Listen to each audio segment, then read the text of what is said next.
स्वागत है दोस्तों आपका हमारे फैक्टोलॉजी चैनल पर। दोस्तों दक्षिण भारत का आंध्र प्रदेश राज्य, जिसे सभी धरती के बैकुंठ के नाम से भी जानते हैं, जहां भगवान नारायण खुद करते हैं वास, जहां भगवान की भक्ति में लोग करते हैं अपने बाल दान, जिसके गर्भगृह में एक परिंदा भी पर नहीं मार सकता, फिर भी भगवान विष्णु जी की मूर्ति हमेशा अपने ही पसीने की बूंदों में भीगी रहती है। दोस्तों हम जिसकी बात कर रहे हैं वह कोई और जगह नहीं है बल्कि तिरुपति वेंकटेश्वर बालाजी का मंदिर है, जिसका न जाने कब लिखा गया था इतिहास, और तो और इसके दीवारों में छिपे हुए हैं कई गहरे रहस्य। यह मंदिर दोस्तों आंध्र प्रदेश के चित्तूर जिले में तिरुमला पर्वत पर स्थित है, जो हिंदू धर्म के मुख्य तीर्थ स्थलों में से एक है। तिरुपति बालाजी मंदिर भगवान नारायण को समर्पित है। मंदिर की इस मूर्ति को किसी इंसान ने नहीं बनाया, बल्कि यह खुद में खुद प्रकट हुई थी। जी हाँ दोस्तों, ऐसा माना जाता है कि भगवान विष्णु ने यह अवतार कलयुग में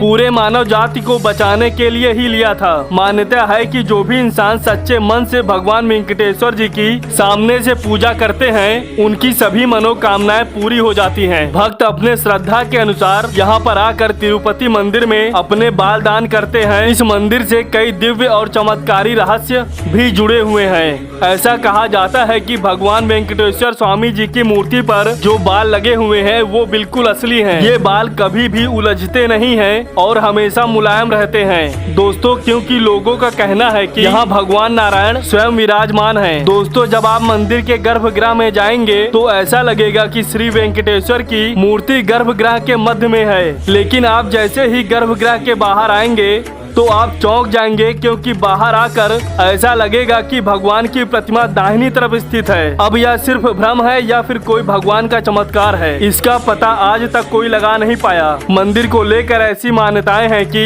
भगवान विष्णु के इस रूप में देवी लक्ष्मी भी समाहित हैं, जिसकी वजह से श्री वेंकटेश्वर को स्त्री और पुरुष दोनों के वस्त्र पहनाए जाते हैं। भगवान तिरुपति मंदिर में श्री वेंकटेश्वर की मूर्ति काफी अलौकिक है। यह एक खास पत्थर से बनी हुई है। आपको बता दें कि यह मूर्ति इतनी जीवंत है कि ऐसा लगता है कि जैसे भगवान विष्णु जी हो सामने। प्रभु की मूर्ति को पसीना भी आता है और पसीने की बूंदें देखी जा सकती हैं। बता दें कि यह मंदिर करीब 23 किलोमीटर की दूरी पर एक जहां गांव वालों के अलावा कोई बाहर का नहीं आता है और मंदिर में प्रवेश तक नहीं कर सकता। मंदिर में चढ़ाया जाने वाला पदार्थ जैसे कि फूल, फल, दही, घी, दूध, मक्खन आदि सामग्री इसी गाँव से आते हैं। वहीं गुरुवार को श्री वेंकटेश्वर जी को चंदन का लेप लगाया जाता है और जब प्रभु को नहलाने के बाद इस लेप को हटाया जाता है तो भगवान वेंकटेश्वर के हृदय में देवी लक्ष्मी माता की आकृति दिखाई पड़ती है। इतना ही नहीं दोस्तों, इस मंदिर में एक दिया हमेशा जलता रहता है और सबसे चौंकाने वाली बात यह है कि इस दीपक में कभी भी तेल या घी नहीं डाला जाता। यहाँ तक कि यह भी पता नहीं है कि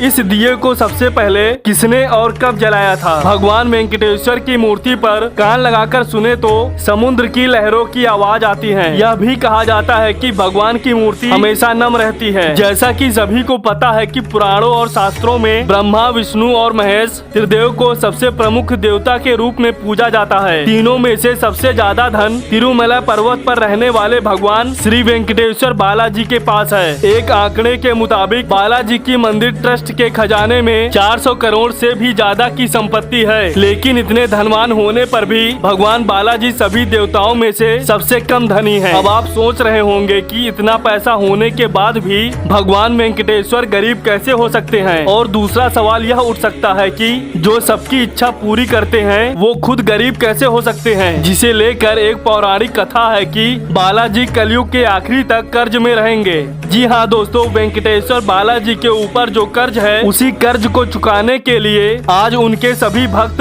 सोना और बहुमूल्य वस्तुएं और धन दान आदि करते हैं। शास्त्रों की माने तो कर्ज में डूबे इंसान के पास कितना भी धन हो वह गरीब का गरीब ही रहता है। इस नियम की माने तो धनवान होकर भी गरीब है बालाजी। दोस्तों बहुत समय पहले की बात है, एक बार महर्षि भृगु श्री हरि के निवास स्थान बैकुंठ पधारे और आते ही शेष सैया पर योग निंद्रा में लेटे विष्णु जी की छाती पर एक लात मार देते हैं। भगवान नारायण तुरंत ऋषि भृगु के चरण पकड़ लिए और पूछने लगे कि ऋषिवर आपके पैर में चोट तो नहीं लगी। श्री श्री हरि विष्णु जी के इतना कहते ही ऋषि भृगु दोनों हाथ जोड़ते हैं और कहते हैं, प्रभु आप ही सबसे सहनशील ईश्वर हैं, इसलिए यज्ञ भाग के प्रमुख अधिकारी आप ही हैं। लेकिन माता लक्ष्मी को ऋषि भृगु का यह व्यवहार बिल्कुल पसंद नहीं आया और वह भगवान नारायण से नाराज हो गयी। और नाराजगी इस बात से थी कि प्रभु ने ऋषि भृगु को दंड क्यों नहीं दिया। गुस्से में माता लक्ष्मी जी बैकुंठ छोड़कर चली गयी। फिर भगवान विष्णु हरि ने